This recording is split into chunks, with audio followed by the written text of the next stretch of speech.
الحمد لله والصلاة والسلام على رسول الله أما بعد أن رسول الله صلى الله عليه وسلم قال الله عز وجل كل عمل ابن آدم له إلا الصوم فإنه لي وأنا أجزي به۔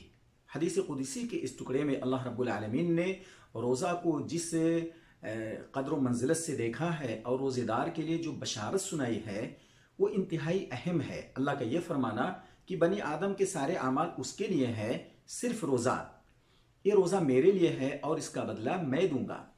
ظاہر سی بات ہے کہ اگر ہم نماز پڑھتے ہیں تو کس کے لیے پڑھتے ہیں، ہم اگر زکوٰۃ دیتے ہیں تو کس کے لیے دیتے ہیں، ہم اگر حج و عمرہ کرتے ہیں تو کس کے لیے کرتے ہیں، یہ سارے اعمال اللہ رب العالمین کے لیے ہیں۔ ایسے میں اللہ کا یہ فرمانا کہ یہ روزہ میرے لیے ہے اور اس کا بدلہ میں دوں گا، کیا معنی رکھتا ہے؟ معنی یہ رکھتا ہے کہ دیگر عبادات کے اندر ریاکاری کا چانس بن سکتا ہے، دکھاوا آ سکتا ہے۔ صرف روزہ ایک ایسا عمل ہے جو اللہ اور بندے کے درمیان ایسا راز ہے جسے کوئی پتہ نہیں کر سکتا ہے کہ یہ بندہ آیا روزے سے ہے یا نہیں۔ آپ نماز کو جاؤ گے، مسجد کے اندر جاتا ہوا کوئی نہ کوئی آپ کو دیکھے گا اور یہاں تھوڑا سا ریاکاری آنے کا چانس بن سکتا ہے۔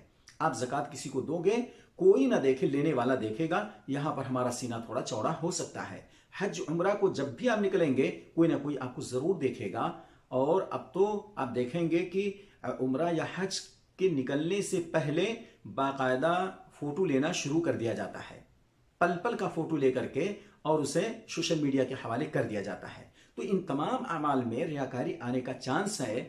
روزہ ایک ایسا عمل ہے جو اللہ اور اس کے بندے کے درمیان وہ راز ہے جسے کوئی پتہ نہیں کر سکتا ہے۔ اس لیے اللہ رب العالمین نے فرمایا یہ روزہ میرے لیے ہے اور اس کا بدلہ میں دوں گا۔ روزے دار کے لیے اتنی بڑی خوشخبری اللہ رب العالمین نے سنائی ہے، یہ فرمانا یہ میرے لیے ہے اور اس کا بدلہ میں دوں گا۔ اللہ تعالی ہمیں اس روزے کی حقیقت کو سمجھنے کی توفیق عطا فرمائے، اور جو روزے کی حقیقت ہے اسی معنی میں روزہ رکھنے کی توفیق عطا فرمائے۔ وآخر دعوانا ان الحمد للہ رب العالمین۔